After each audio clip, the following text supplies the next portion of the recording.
So in this question, we've got an amusement park that charges an entrance fee of $7.50, and then what we have inside there is that each ride is going to cost us $2.50.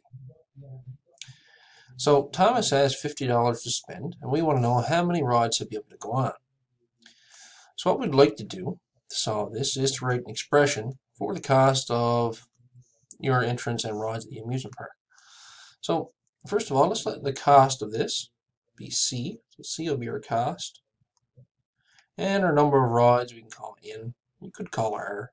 But, I'll just say N for number of rides.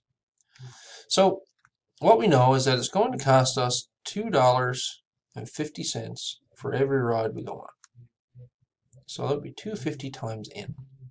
Now, in addition to that, before we can go on any rides, we need to pay to get into the park. So that's going to cost us $7.50. And now, if we're Thomas, our cost, C, is $50. That's how much we've got to spend. So to solve this, what we'd like to do now is work backwards, or use some inverse operations.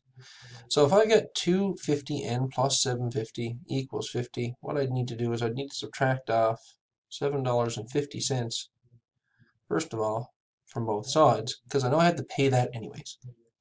So that's going to leave me with my 250 times the number of rides I can go on, and that's going to leave me with 42.50 here. So from there, what I'd like to do now is use the inverse operation for multiplication, which is division. And we'll take 250 and divide. And we'll take 250 and divide.